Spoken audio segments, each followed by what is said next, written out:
오늘은 전도에 대한 설교를 제가 드리는데, 전도에 대한 설교는 제가 15년 동안에 한 10번도 안 한 것 같아요. 제 스스로가 요새 반성을 좀 합니다.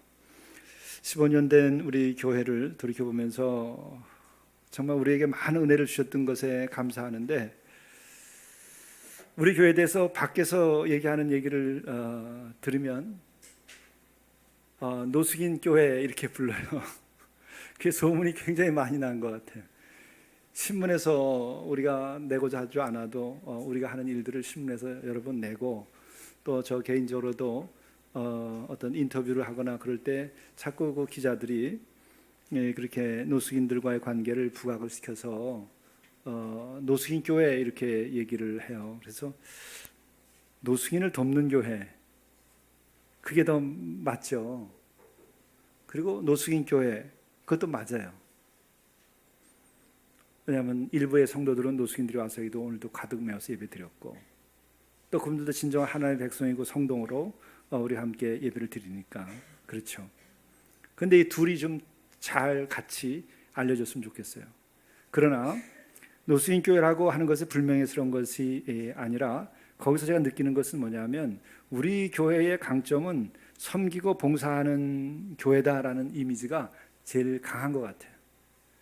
돌이켜봐도 이 조그만 교회에서 그렇게 많은 노숙인들의 생활을 돕고, 노숙인 대학도 하고, 노숙인을 위한 농장도 하고, 공동체도 운영을 해왔고, 또 우리가 예배도 정말 어느 예배 이상으로 훌륭하게 거룩한 예배를 드리고,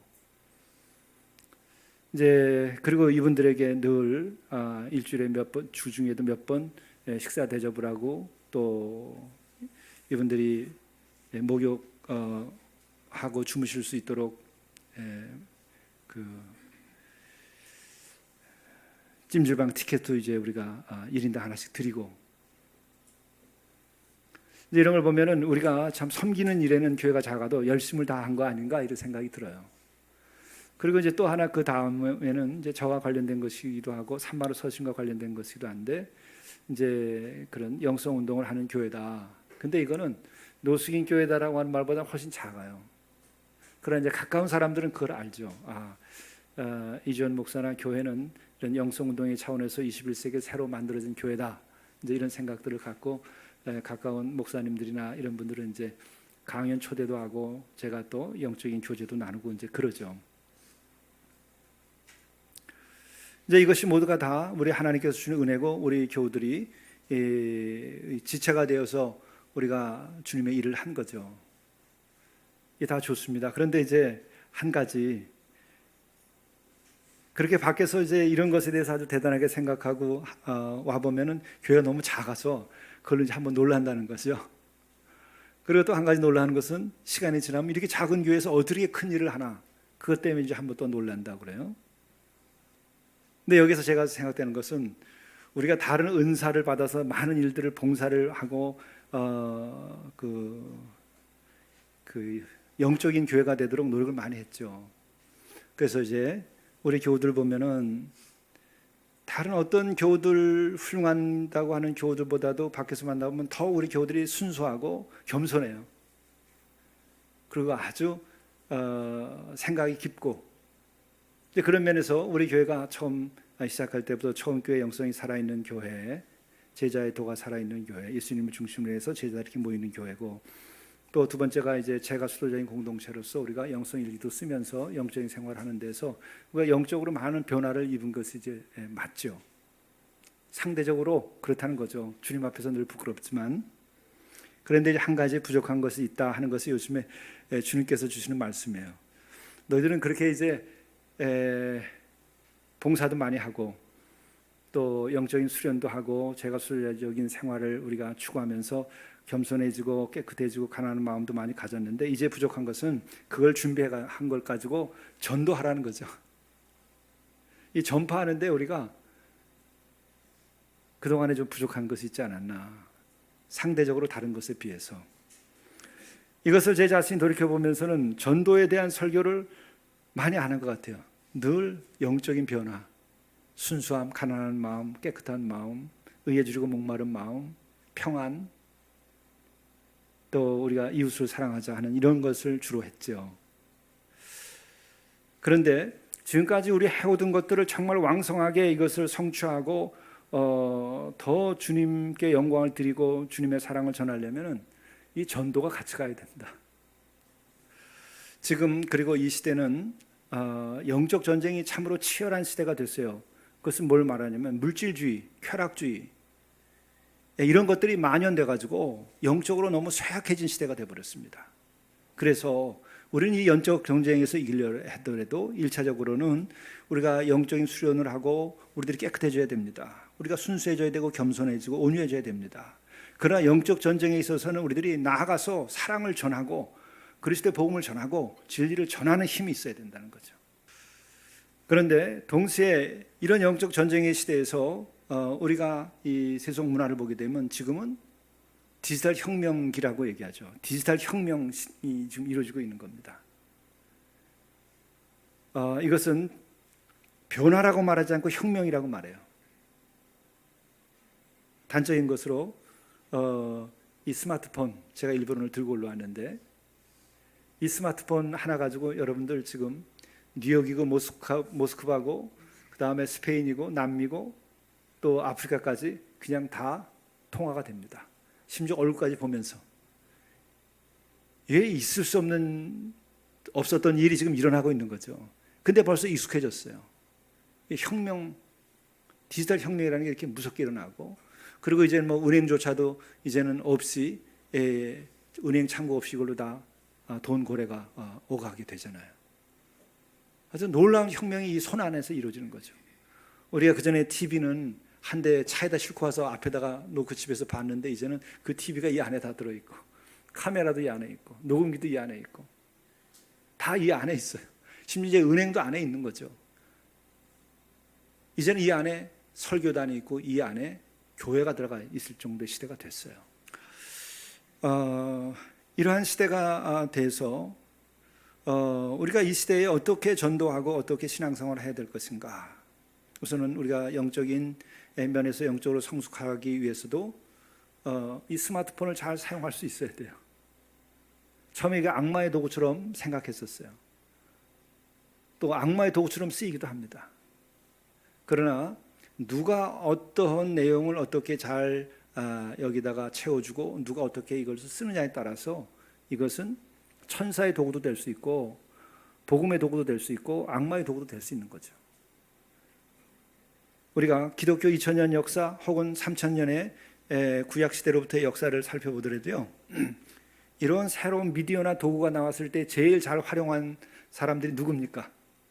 하나님의 백성이고 그리스도인들이에요.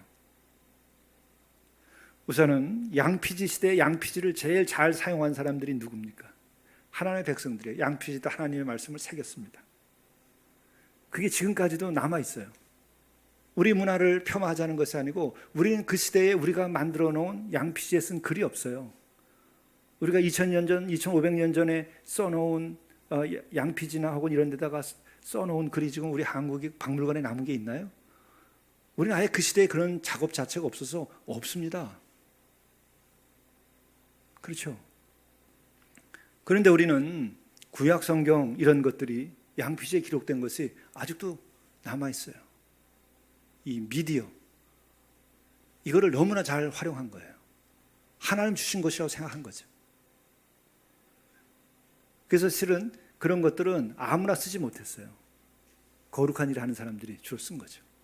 그리고 그 다음에 우리가 결정적인 것은 신약 성경이 쓰여졌는데 신약 성경의 대부분이 서신이에요. 편지란 말이죠. 편지는 뭐예요? 종에다가 쓰고 또 옛것 같으면 양페이지에다 쓰고 이렇게 써서 이것을 성도들이 모인 곳에다가 보내주고 회람했어요. 그게 하나님의 말씀이 된 거예요. 왜? 거기 하나님의 말씀이 임한 것을 여기다 기록한 거죠. 그러니까 이 미디어 이 도구를 잘 사용한 최고의 그 활용자들은 우리 성도들이에요. 사도들이 그렇게 했단 말씀이죠. 만일에 그때 그 쓰지 않고 말로만 구전됐다고 한다면 지금 우리가 이렇게 성경 읽을 수가 없습니다. 봉독할 수 없어요. 은혜 받을 수 없습니다. 말씀으로. 다 이렇게 잘 옮겨 쓴 거죠. 그것뿐만 아니라 회람을 했어요. 나눠서 돌아가면서 읽었어요.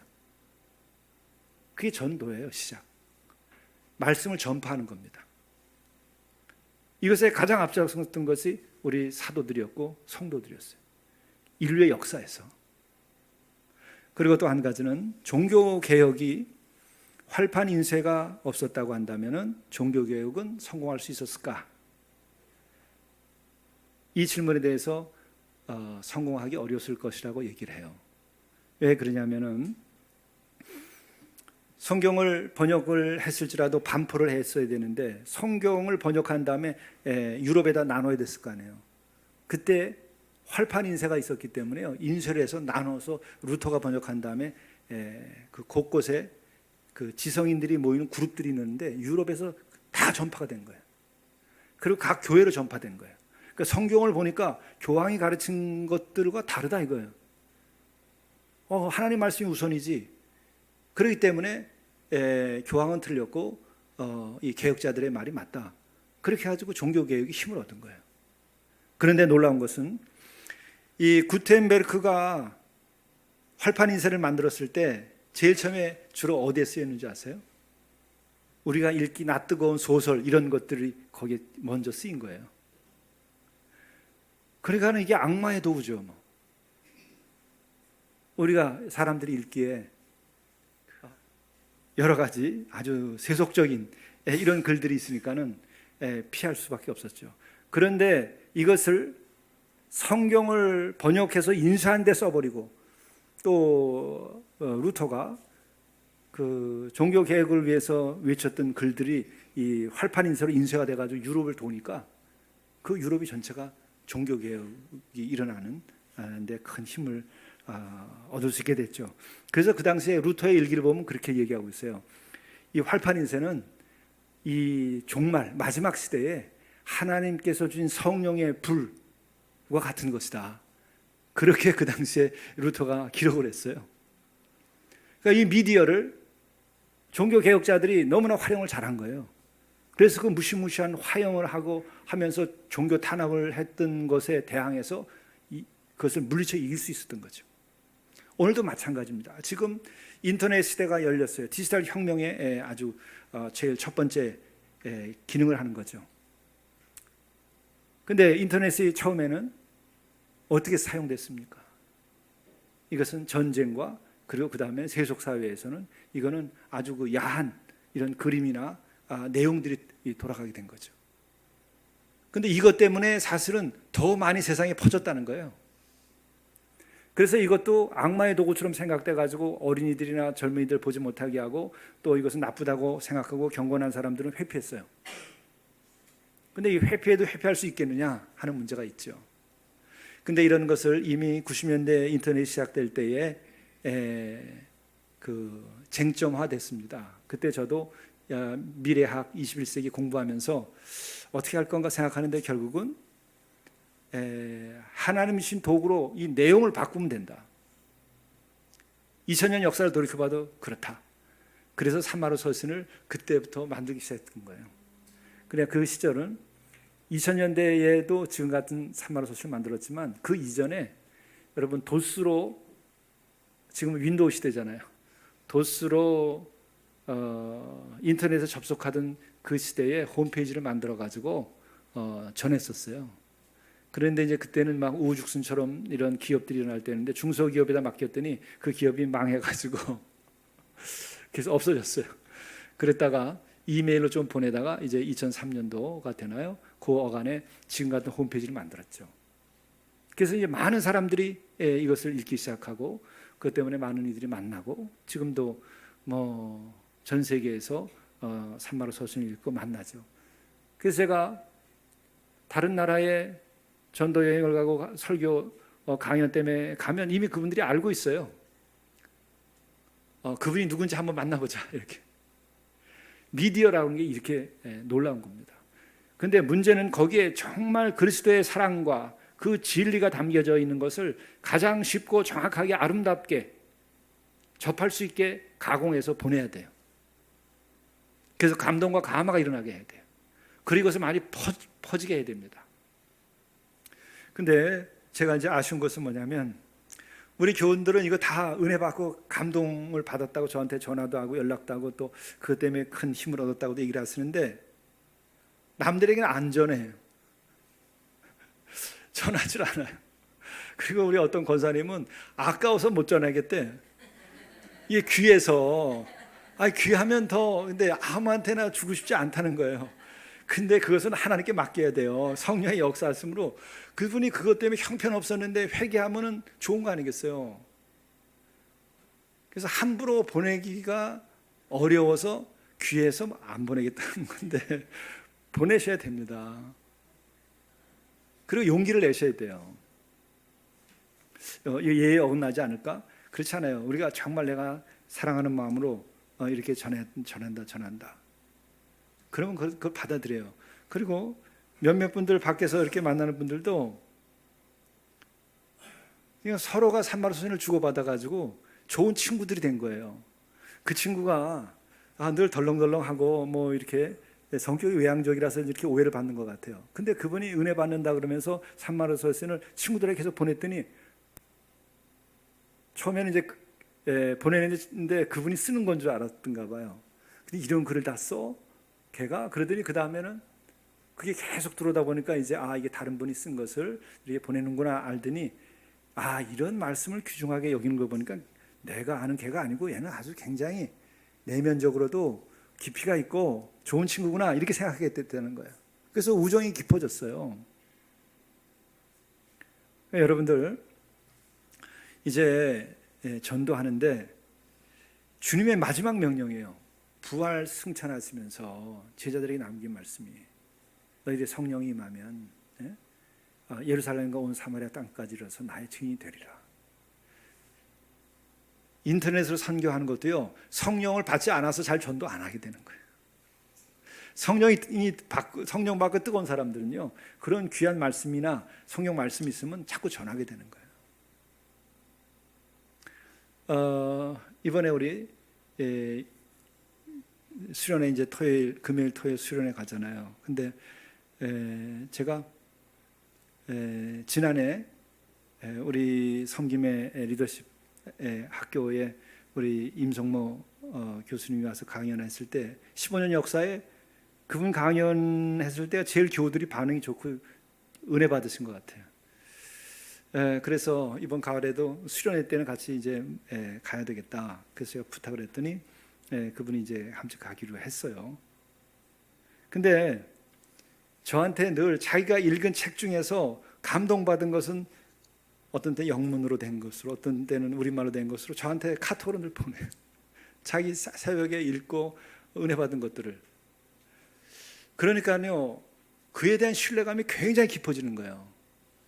우선 그의 실력도 있지만은 동시에 나에 대한 어떤 신의와 사랑과 어떤 동역하는 마음을 느끼니까는 굉장히 신뢰감이 가고, 그러니까는 우리 교회 교우들이 그분의 설교와 강연을 귀히 여기니까 또 좋지만은 내가 개인적으로도 그런 감동을 받으니까 우리 교회 좀 와서 좀 설교 좀 해라, 강연 좀 해라, 이런 마음이 절로 생기는 거예요. 이것도 우정이죠. 이것도 동역하는 마음이죠. 깊은 신뢰죠. 영혼의 벗이 되는 거죠. 여러분, 이거보다 더 우리들에게 좋은 인간의 관계를 맺고 성도의 교제를 하게 하고 동역하게 할 수 있는 게 뭐가 있을까요? 그래서 늘 요즘에 습관적으로 아침에 눈 뜨면 산마루 서신이랑 카톡으로 우리 임 목사님 보내는 걸 제가 늘 봐요. 여러분, 그런 좋은 친구를 하나 정하셔가지고, 그러니까 친구를 하나 정하셔서 그런 좋은 관계를 만드세요. 제가 양보해서 산마루 서신이 아니도 좋아요. 여러분들이 정말 은혜 받는 어떤 그 사이트에서 받는 은혜가 있다면 사람을 정해놓고 매일 보내세요. 그럼 인생에 좋은 영혼의 벗이 됩니다. 그리고 믿지 않는 이들에게 정말 내가 사랑하고 그를 구원하고 싶은데 그가 믿지 않고 있으면 전하세요. 네, 여러분,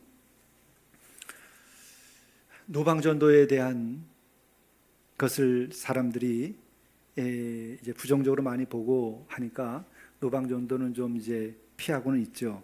근데 그걸 피하다가 복음을 이 스마트폰 하나만 가지고도 전할 수 있는 건데 이것도 피하면 안 돼요. 다시 말하면 이게 노방전보다 훨씬 더 효과적인 거예요. 훨씬 더 쉬운 거예요. 해보면 딱 10초면은요, 빠르면 3사람한테도 보낼 수 있어요. 10초면 땅끝까지 전도해요. 10초면은요, 이걸로 아프리카까지, 남아공화국까지 가요. 10초면은요, 미국 동부, 보스턴, 뉴저지까지 가요. 거기서 우리 교우들이, 받아보는 분들이 오시잖아요. 산마루 서신 가족들이. 모스크바도 그냥 가요. 그러니까 여러분들이, 여러분의 친구들이 어디에 있든지, 내가 전도할 사람이 어디에 있든지, 이것만 사용하면 수 있는 사람이면요, 그냥 하시면 돼요. 10초가 안 걸립니다. 그리고 한 가지 제가 더 말씀을 다시 한번 확인하고 싶은 것은, 제가 의무복무를 군목으로 했다고 말씀드렸잖아요. 그리고 그 당시에 그 당시에는 이제 팀 스피릿이라고 하는 한미 연합 훈련이 있어요. 근데 우리 부대는 거기에 배속이 돼가지고 훈련하는데, 그때에 통신장교 미군 중위가 통신 그 장비를 트럭으로 5트럭을 가지고 다녀요. 이 통신 박스카라 그러잖아요. 근데 그 당시에 이제 80년대 얘기긴 합니다만 80년대 초에 그때는 정말 우리는 충격받았어요. 왜냐하면 미군들이 그런 통신 장비를 딱 펼치고서 연락을 하면 하와이, LA, 본토 여기가 막 나오는 거예요. 그거는 이 전장의 폭이 전 세계를 놓고 미국이 전쟁을 하는 거죠. 그래서 이 장비가 어마어마하다 생각했어요. 그래서 이제 그쪽 관련된 지휘관한테 물어보니까 이러한 같은 그 통신의 장비의 수준을 가지고 있는 것을 한국은 별 3정도 가지고 있대요. 근데 미군은 육군 중위가 가지고 있는 거예요. 그거 뭐 비교가 안 되죠. 근데 사실은 그보다 더 놀라운 게요, 이게 그보다 더 발전된 겁니다. 아셨어요? 스마트폰이 지금은 30년 사이에 어마어마한 혁명이 일어난 거예요. 이거를 전도의 도구로 삼지 않으면 이게 악마의 도구가 됩니다. 그리고 이미 이것을 예견하고 우리 교회가 시작할 때부터 산마루 서신을 만들어서 했잖아요. 이걸 완전히 바꾸지 않더라도 지금 당장 여러분들이 복음을 전할 수 있어요. 이 스마트폰만 가지고서도 땅 끝까지 이르러서 복음을 전할 수 있는 겁니다.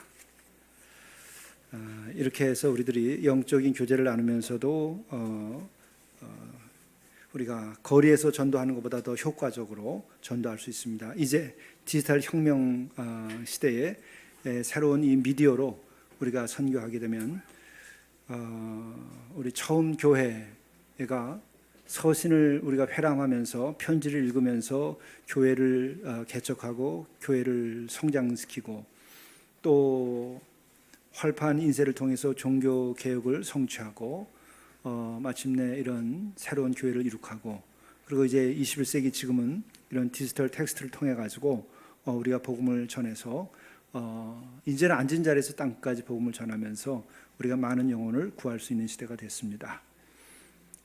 칼은 어떻게 그것을 쥔 사람이 쓰느냐에 달려 있습니다. 강도의 손에는 칼이 강도짓을 하게 하고, 또 의사의 손에 들리면 사람의 생명을 살리는 일이 됩니다. 이 스마트폰이 우리가 복음으로 구원받은 우리들이 이 복음을 증언하고 이 세상을 하나님의 나라로 만들고 또 정말 사랑이 넘치는 세상을 만들기 위해서 사용하면 그런 세상이 되는데 큰 도움이 될 것입니다. 우리 기도하시죠. 저희가 때를 얻든지 못 얻든지 복음을 전파하고 땅끝까지 이르러서 증인이 되는 삶을 저희들이 살아갈 수 있도록 인도해 주옵소서. 이러한 복음의 전도의 열정을 가지고 저희들이 매일 단 10초만으로도 땅끝까지 이르러서 복음의 증인이 되는 삶을 살 수 있는 이 시대, 우리가 시간을 아껴서 또 짧은 시간이지만은 복음을 잘 전하여서 주님의 사랑, 주님의 구원, 또 하나님의 뜻이 이 땅에서 실현될 수 있도록 인도해 주옵소서. 이로 인해서도 우리 교회가 더욱 어려운 이웃을 섬기고 사랑하는 데 부족함이 없도록 인도해 주시옵소서.